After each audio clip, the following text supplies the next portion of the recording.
In this episode, the new electric Lotus Sedan, an electric travel trailer, and could you be required to make your old EV louder? Welcome to episode 188 of the We Are Auto Show. What's up, Derek? Mr. Michael Rowell, I've heard the news around recently that your car's getting a little long in the tooth. It's not long in the tooth. It's aging well, like a fine wine. Is that what it's doing? It's officially hit 100,000 miles. Oh. And I still love it. Although I want more cylinders. Why? Because I want more cylinders. Before it's illegal to have more cylinders. For the people listening that are new, what car do you currently have? I currently have a Volkswagen. I have a Mark 6 Jetta GLI Edition 30. And how many cylinders? I have 4 of them. I have 2 liters of displacement. I have a turbocharger. And I want more displacement and more cylinders and less turbocharging. And less turbo. Okay. I want an NA V8, damn it. You want a Mustang? A little bit. Oh, wow. Actually, you know what I was toying around with? I was toying around with the idea of getting a first-generation Cadillac CTS V because you could get it in a manual. That'd be a lot of fun. I carry my niece around in the car with me a lot.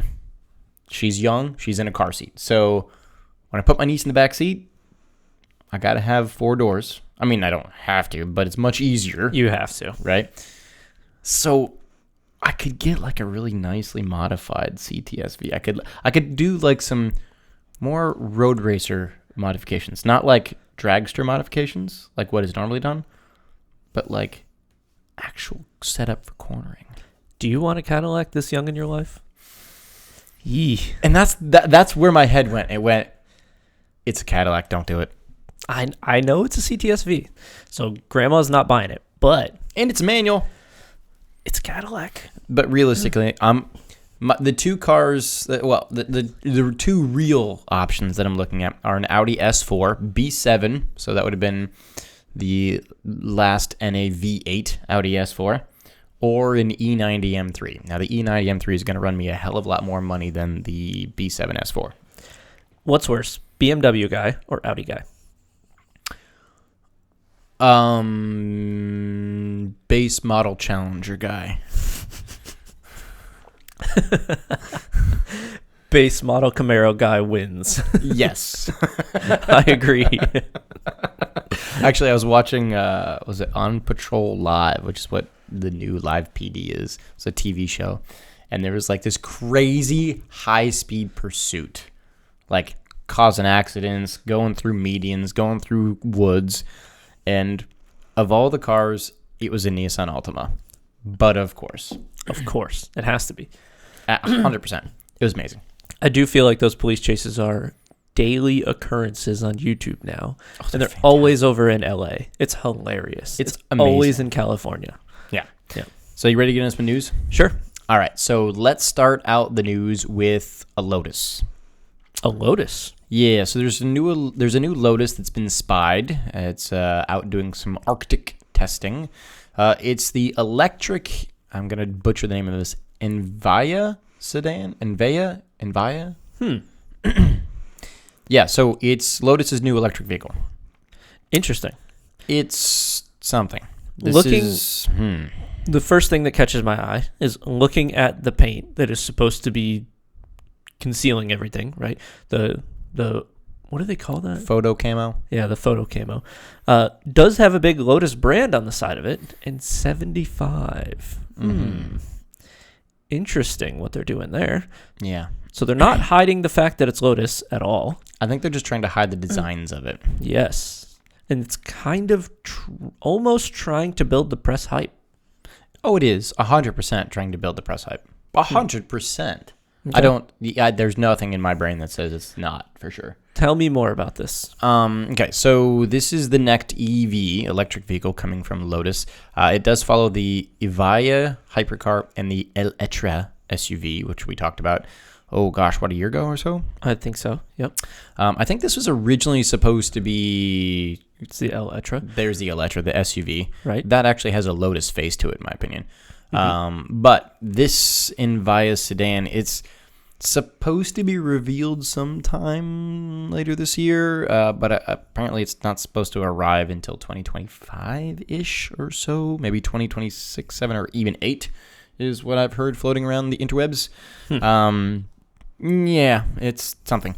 They call it internally the code or type 133. Okay. I don't know why they call it that, but yeah. I could just be an incrementing number for the number of prototypes they've had. I don't know. Interesting. Could be. They potentially were playing around with calling it, was it the Etude or something like that, which is just stupid, but it sounds like a robot giving you attitude. Yes. Take your Etude somewhere else. Oh my gosh. But the Envya, it's supposed to be a really slippery looking thing. They are continuing with Lotus's new naming convention of starting everything with an E, which helps you to denote the electricity that runs through it. Yeah, not so sure how I feel about that. Not brilliant. No, not brilliant. Continuing with the design of it, it does give you this like split headlight design thing that is supposed to draw from the look of the Electra, which I don't really. I mean, with the photo cam on, it's hard to see, but I'm not really catching it. I mean, it's got eyebrows, but that's kind of it, right? I could see a little bit.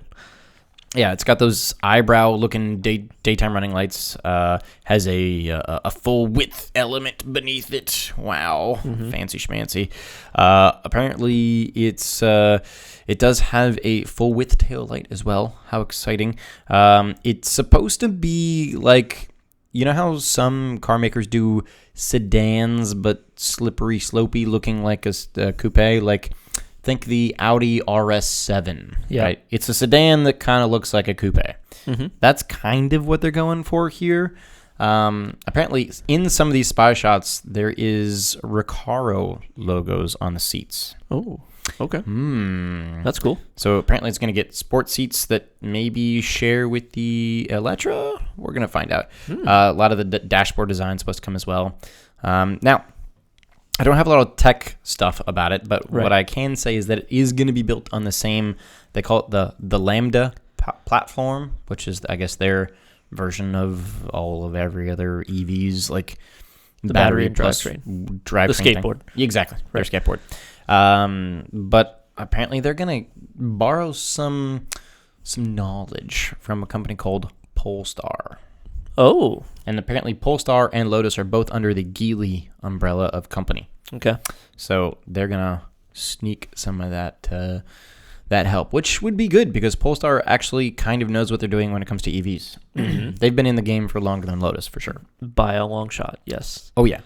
Now, before we get into our discussion of is it a Lotus, because I'll just answer that, and right now it's no, it's not. But this is supposed to compete with the likes of the Porsche Taycan, with the Tesla Model S, Plaid, the Lucid Air, that kind of stuff. Okay. The burning question. Is it a Lotus? Cars? Did they simplify and make lighter? Let me first pose this question now. Is any electric car its brand? Other than Tesla. I was going to say Tesla. They're the only one that's the exception because they were intended to be... Polestar. Yeah. Okay. Sure. Rivian. Right. All the ones that started after the EV revolution. You're right, but even the Audi, what is it, the e-tron GT RS, their hot one, that to me still... Without having actually driven it, that actually, to me, still kind of looks Audi-ish. Still has Audi-ish design language. Like, they didn't take... I don't know. To me, Lotus is just not a car company that makes sedans and SUVs. Granted, neither is Lamborghini or Porsche or any of those, but they do. But to me, it just... I don't know. This just doesn't seem... low-tish. I see where you're coming from. Don't write it off yet, but I will say something of note that immediately caught my attention is the shape of the body. They are gunning for that coefficient of drag number. Oh, CD all day. This is the exact shape that you see on all the recent EVs that are 4 doors like this.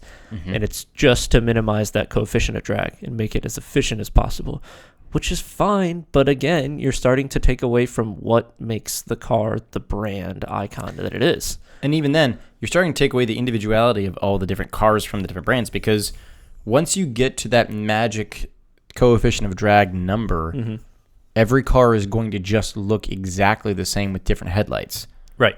Like, but so here's a counterpoint to that. As we get closer to this most efficient car, as probably the magical number will be 25 grand for like 350 miles, right? That'll be the sweet spot that some car manufacturer will hit. I think it will be Tesla probably first, but that's besides the point. I can almost guarantee that, yeah. Yep.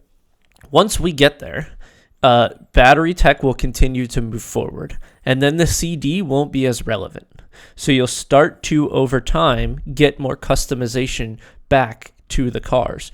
We're just not there with battery tech yet, where you need the car to be as slippery as possible to hit the magical numbers. But as we get further, yes, coefficient of drag won't matter as much, and a Lamborghini will start to look like a Lamborghini again, which is great. But until we get there, we're just going to kill the individuality of cars. Yes, hopefully the manufacturer does not forget that, and they look back 25 years in the past, and they go, that's what a Lotus looked like. Okay, now we have the tech to build that. I fear that's what's going to happen. It will, but it will take, like I'm telling you, 10 to 15 years. This car will look like, what's the EQS? It'll look exactly like an EQS. God damn it, I hate it so much. And that's just the most efficient way to make that model car. It just is. Make it look like a fish. Yeah, it just is. Look at a Tesla Model 3 and put it next to an EQS, put it next to all the EVs. I agree, not as appealing to the eye, but it is what it is right now until technology moves forward. You know what's appealing? What? 4.2 liters of naturally aspirated V8, baby. How about 2 liters of a 4-banger with no turbo? Yeah, you do. Yeah, you draw the short straw there, my friend. Yeah. But you know what? It's a manual. It's fun to drive. That's what I need. I need a manual. But you do. Going back to the Envya, there's no official number yet in terms of price or horsepower or anything like that. But I just wish they would have made it look more low-tish.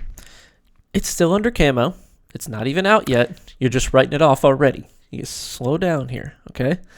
Yes, you've seen the exterior a little bit. Maybe the interior will look cool. It needs to be lower and wider. Maybe it'll have a neat party trick. We'll see. I'm fine with Lotus. I'm not fine with it. Let me reiterate. I'm not fine with Lotus doing this. But I would be more fine if they made it have kind of, I know it's not perfect CD, but if they made it have more of that lower, wider Lotus exige kind of a hips. Not like angular stuff, but just a little bit wider, I think. With the battery tech, you lose 50 to 100 miles if you do it. You can't. You just can't right now. That's a shame. Yep. It's a shame. Is what it is. It will get better over time. All time. new cars, just like little sperms. They're all just as efficient as possible. Yes, they're just swimming to their destination. Hey, air is a fluid. And, traffic follows fluid dynamics. Did you know that? Yes, traffic follows sperm dynamics. Fluid dynamics. You settle down over there. Okay.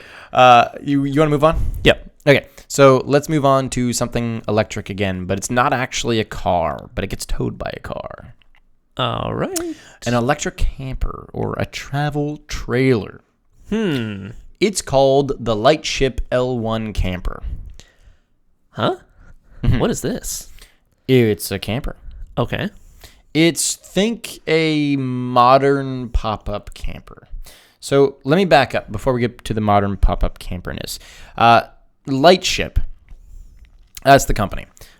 It is founded by two co-founders, Ben Parker and Toby Kraus, as well as a handful of other employees that are all Tesla, Rivian, Proterra, Lucid, and Zoox veterans all together. So they're all EV people. EV startups. Mm-hmm. Yeah. Okay. And this Lightship L1 Camper is proclaimed, they're self-proclaimed, to be America's first all-electric recreational vehicle company. So the Tesla of the Winnebagos. Or, pardon me, not Winnebagos. No. Tesla of the Airstreams. Yeah, that's better. Okay. We're going to move into this thing. So the Lightship L1, it's not like a regular camper that they just like gutted and took out the innards and made it battery powered. This is ground up engineering. Okay. So they started ground zero and went, okay, let's like figure this out from the beginning. Apparently it is 3 times more aerodynamic than a regular travel trailer. Which, no offense to travel trailers, that can't be hard to do. No. Would you like to tow a brick? Yeah. That's basically what they're doing. Like, how can anything be less aerodynamic than a regular travel trailer? Yeah. Are you kidding me? Yeah, it's weird. But this thing it doesn't have like slide outs to the side, but like I said, it's like a pop-up. So right? it slides up. It goes so you can envision like the old crummy ones that like look like kind of rickety, that were just kind of gross looking. Yeah. Like a modern Californian version of that. Okay. It's apparently pretty big. It's when it's in aerodynamic mode, so down, it's 6 feet 9 inches in height. But when you've got it up in camper mode, it goes up to 10 feet high. That's big. I feel like that's tall. Yeah, I mean, for a pop-up. I feel like most of the pop-ups are like super like claustrophobic and like no. Yeah. Like being suffocated by like a sleeping bag. Yeah. I think normal doorways are close to 10 feet, aren't they? Something like that? No, a doorway is way less than that. It's got to be like 8 feet. Is it 8 feet? Okay. Something maybe like it that. is. Yeah. Because, well, think about it. Have you ever seen a really tall dude? I think an average ceiling height for a building is around 10 feet. It's supposed to be like 1 story. It's 10 feet. 9.5 or 10 feet, something like that. Yeah. I was going to say, ever seen like a tall dude walk through a door and they have to like duck? Yep. That's what I was thinking. Yeah. But moving on, the pop-upness is just essentially windows. So it's supposed to be really open and airy. Yeah, that was the first thing that really caught my eye. When you look at from the interior, it's kind of almost just a glass box. Yeah. That's what it reminds me of, at least. Yeah. For sure. Apparently this Lightship L1 also gives you, or it comes with like a self-propulsion electric powertrain. Oh, wait, that's actually kind of neat. And that's why I wanted to talk about this. Apparently you get up to 80 kilowatt hour of onboard battery capacity. And what that does is that helps the towing vehicle it tow it. Whoa. Right? So that actually could work with like an F-150 Lightning or a Cybertruck or a Rivian or something EV. Like if you were trying to go full straight up Californian cyborg, right? I have my EV truck, my EV camper, my EV wife, my EV, like the Californian Corvette owner, right? This could actually work then. That's fascinating. Because the whole problem with an EV truck is if you want to use it for, well, truck stuff. Towing things. Your range goes from 240 to 2. Yeah, it actually gets past cut in half. It's really bad. Like it's exponentially It's very bad. Yes. So that actually helps. Apparently you get minimal efficiency loss for the tow vehicle. That's fascinating. So the way that they deploy that energy would be fascinating as well, because if you're going uphill, I bet you they're deploying more energy. And as you're going downhill, I don't know if it has the rechargeable aspect to it. So. But if it does, it's brilliant. And that is an amazing idea. The article did not say, but I would imagine it probably should if it's the brainchild of a bunch of Tesla and Rivian and all these companies. And if it has electric motors, you basically run them in reverse through a gear train, and that's how you get your energy back. So, that actually I can even see the merit of that. Yeah. Even if you're not towing it with an EV, if you're towing it with an ICE car, you're going to end up having to stop for less fuel. Right. Because you're not having to give it the beans every time you need to get up to 34 miles an hour, right? I do think you have to be smart about this because you cannot, I don't think you can use it as a propulsion mechanism for the car in front because you get into jackknife situations very quickly. Correct. But so it's adding power, but at a consistent rate. It's got to be smart about it. It's got to have some sort of, obviously, computers that are calculating the, torque pull or something and matching that or whatever. Mm-hmm. Whatever it is, right? Whatever the number is. But I think that's fantastic. That actually properly makes a shit ton of sense. It does. And I've also noticed there's a bunch of, let me find the picture here. There's a bunch of solar on the top of it. I'm glad you mentioned that. Yeah. Because the 80 kilowatt battery capacity works in conjunction with 3 kilowatts of solar power. So the sad part is that's only 3 kilowatts. All those solar panels are only 3 kilowatts, which is exactly what you've said many times earlier, which is solar's great, but you have to have just miles of solar to Big have surface any, area. Yeah, to have any actual help, right? But 3 kilowatts is better than nothing by a long shot. Which leads me to my next point. Because between the battery capacity and the solar power, you can get a full week of off-grid energy without any charging.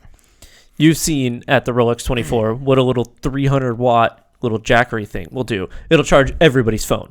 No problem. And that is exactly it. This is 80 kilowatts. This is like a billion times what we have. So, well, that's with the regular regular battery, but the solar panels are only 3 kilowatts.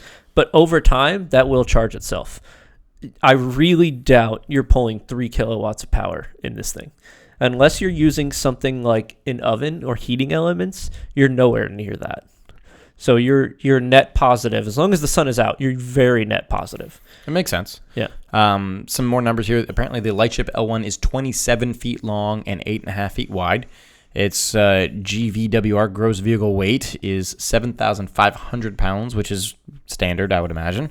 It can sleep between 4 and 6, depending on the configuration. Price is starting at $125,000, and apparently it is eligible for an EV tax credit. So you get $118,400.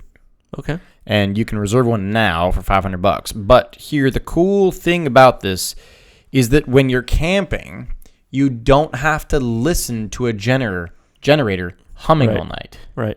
That is actually kind of cool because you and I have been to the Rolex and Sebring and races all over the place, right? Mm-hmm. You know when you're walking around and all you hear is... That's all you ever hear? That could make sleeping in wilderness without that quite quality. Much better. No, this is super cool. $125,000 was its starting price? Mm-hmm. But you know what? Hold on. Let me see something. Okay. So I'm going to compare an Airstream price. Mm-hmm. Let's see. Another idea that comes to mind with this, don't know if it's possible, but considering it's coming from the Tesla boys, charging the vehicle with it is an interesting idea. So the Airstream, let's see, the 23-foot Airstream Classic, or whatever it is, the 2023 Airstream Classic Travel Trailer, $188,100.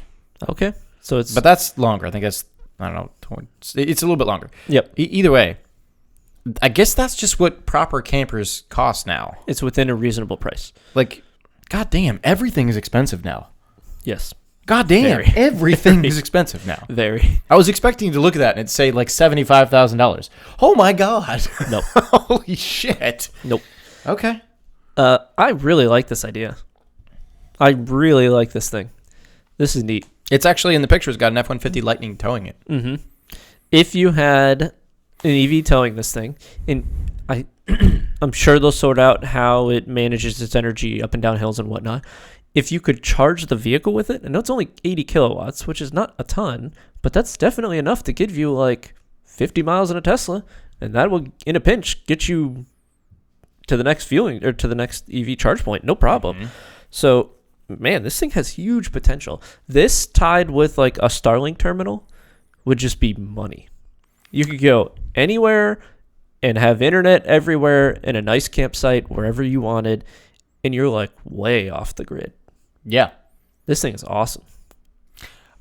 I had a feeling you'd like this. Yeah, I really like this thing. Like, that's pretty sick. That is super sick. 3 kilowatts of energy every hour is good as well. It would take forever to charge a Tesla, but theory, you just park it in the middle of nowhere for a month and you'll have a full battery. Like, yeah, it will do it. That's crazy. It's That's actually, neat. even I can see the merit of camping without a generator. Mm-hmm.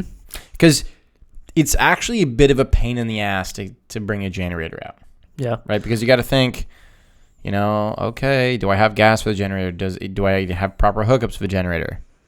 This is all like self-contained. Right. It looks like it has a sink, an oven, a stovetop. It looks like it has most of the amenities that you would need. According to this, it has standard travel trailer stuff. Super cool. Super, super cool. I wonder how quickly Airstream will try to replicate this. I don't think they will. No? I don't think they will, because Airstream is so iconic in their look and their brand. Mm-hmm. I think Airstream knows what Airstream is, and I don't think Airstream actually gives two shits about what anyone else does. Airstream's just going to keep being Airstream. Okay. I agree with that until a certain point, because tech will improve and people like this will come along, right? Yeah.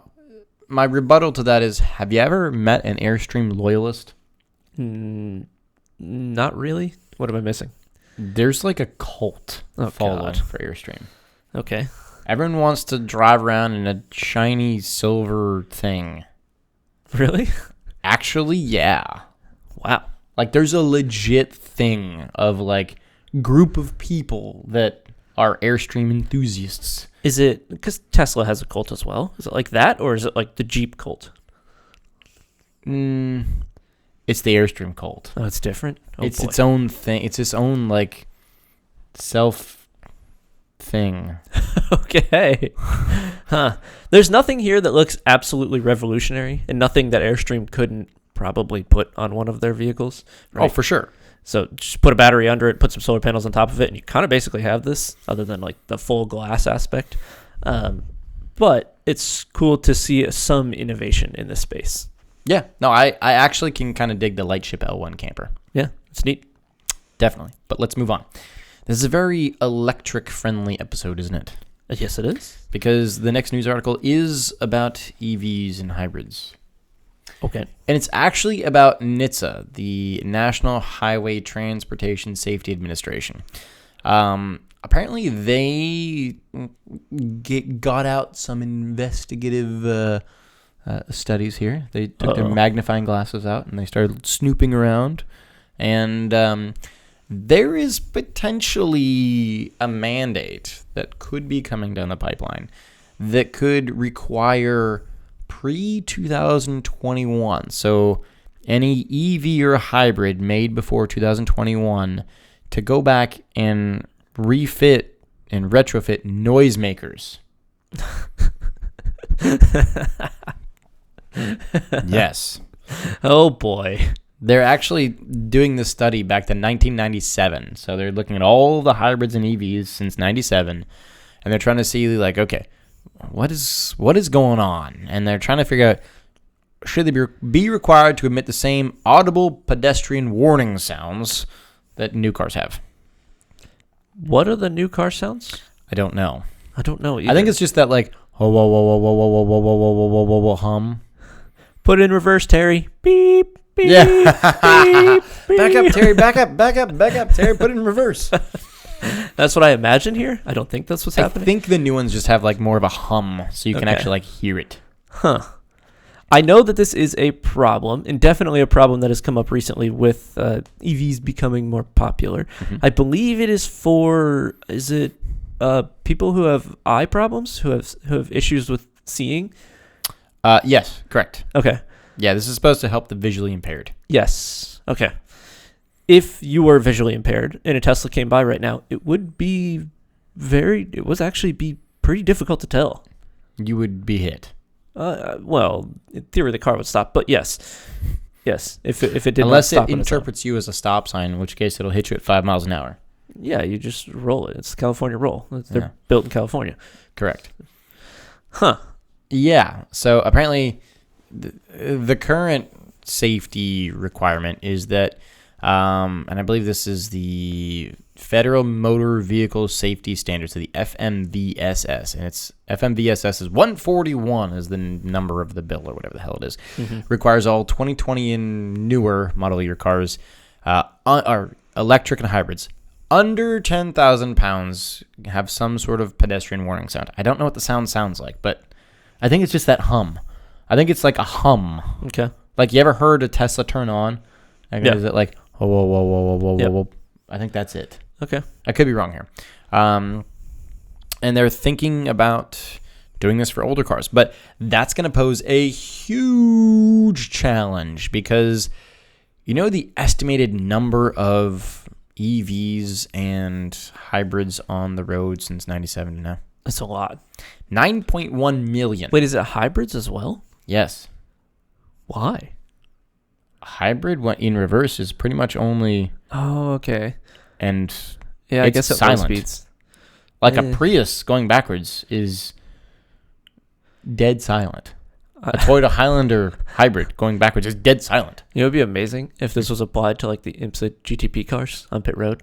Because you know how they pull out with EV sound now? And then the engine just... yeah. That's what I want it to be. you turn your Tesla on, just like a V8 Lope. Full Cadillac V8 sounds. That'd be amazing. Yeah.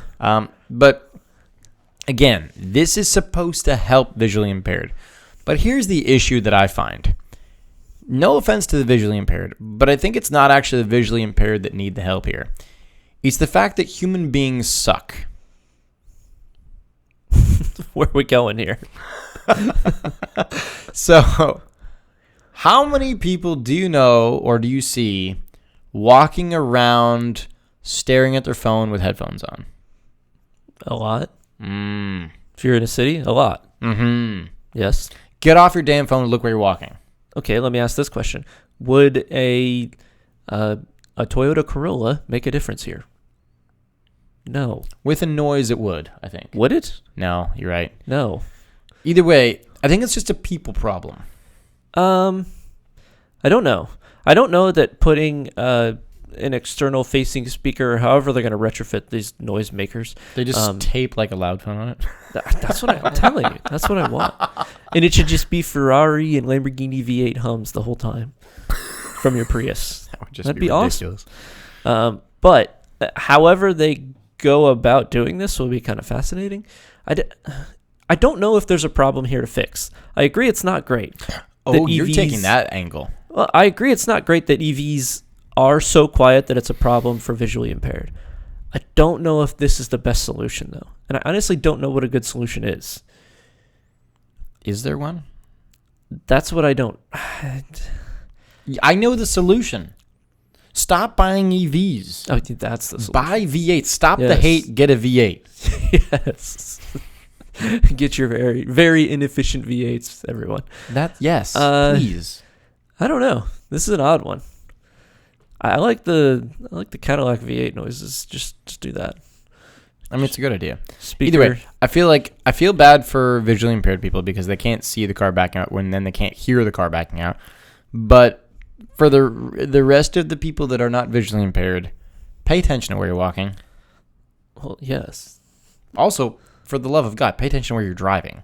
Just pay attention in general. Jesus. You're asking way too much from the public. You're right, I am. Yeah. I say back it up, Terry. Put the construction beep on the back. Beep, beep. That would be awful, wouldn't it? What is that, a Tesla? No, it's a forklift. Yeah, that would be awful. Is it a cement truck? No, it's a Prius. Oh, no. All right, let's wrap this show up, buddy. All right, that's all I got for news. Thanks so much for watching episode 188. If you're watching on YouTube, please do leave us a thumbs up on the video and drop a comment. Let us know what you think about the Lightship L1 Camper. I'm curious to know your thoughts. If you think it's a good idea, bad idea, what do you think? If you're listening on audio, send us your thoughts via social. Facebook is We Are Auto. Instagram is We Are Auto _. YouTube is We Are Auto. And our website is weareauto.io, where you can go to catch some of your favorite past races. So, thanks again. Catch you guys in the next one. Peace.